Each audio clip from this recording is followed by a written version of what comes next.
Prologue. The vanishing Dr. Jonathan Mercer was the kind of scientist who didn't just push the boundaries of reality, he shattered them.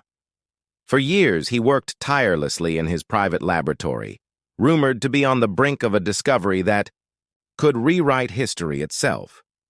Then, on the night of March 14th, he vanished. His lab remained untouched. The machines were still humming. His coffee sat half-drunk on the desk. There was no sign of struggle, no forced entry. It was as if he had simply ceased to exist. The only clue left behind? A locked leather journal, hidden beneath the floorboards. And the person who found it? His apprentice, Elias Carter. Chapter 1. The journal's warning, Elias' hands trembled as he cracked open the journal. Dr. Mercer had never shared his notes before, always warning that his work was too dangerous, too unpredictable. Now, as Elias skimmed the pages, his breath caught in his throat. The journal didn't just speculate about time travel, it confirmed it. March 14th was no accident. It was the date of his first human trial. If I fail to return, know this: time is not a river. It is a labyrinth, and something is watching from the corridors beyond. Beneath the message was a set of coordinates, leading to a remote location outside the city. Elias had two choices: hand over the journal to the authorities and let the past remain buried. Follow the coordinates and uncover the truth himself. He made his choice. Chapter 2. The lab that shouldn't exist. The coordinates led Elias to a place that shouldn't have existed. Deep in the woods, he found a dilapidated research facility, its walls covered in ivy and decay, yet the electronic locks on the doors were brand new. Someone had been here recently.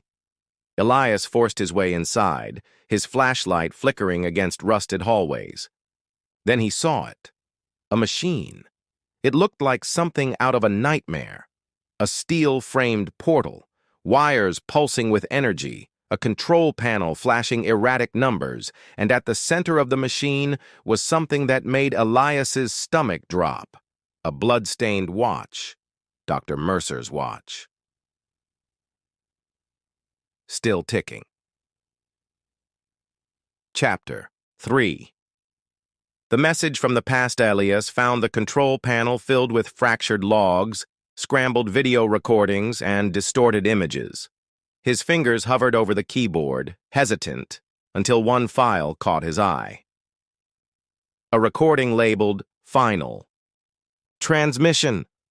He pressed play. Static. Then, Dr. Mercer's face appeared frantic, his eyes wild with terror.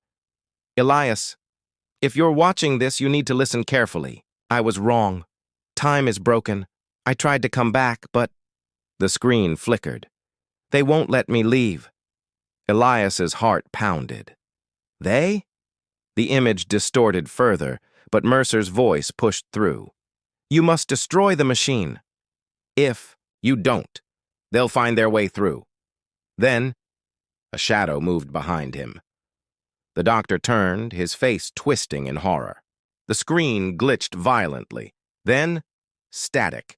The message ended. Elias swallowed hard. If Mercer was trapped in time, who had left his watch behind? Chapter 4. The Echoes of Time. The walls shook. The machine whirred to life. The air became thick, distorting like heat waves. Then, footsteps. Elias turned, expecting to see Mercer, but instead, it was himself. A distorted, older version of himself, eyes hollow, clothes torn.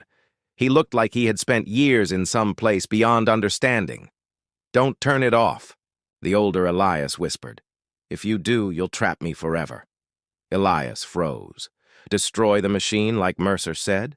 Or keep it running, hoping to save his future self? But before he could decide, another figure emerged from the shadows. Something inhuman. Something that had followed Mercer back, something that had been waiting. And suddenly, Elias realized the truth. Time travel was never about exploring the past. It was about what could follow you back. The ending. A choice that cannot be undone. The screen of the control panel flashed red, counting down. 0, 10, 0009, 008. Elias had seconds to decide. Save Mercer and his future self, or shut the machine down forever, and risk never knowing what had really happened. His fingers hovered over the controls. The machine roared, the walls trembled, and in that final moment, Elias made his choice, and the world, as he knew it, was never the same again.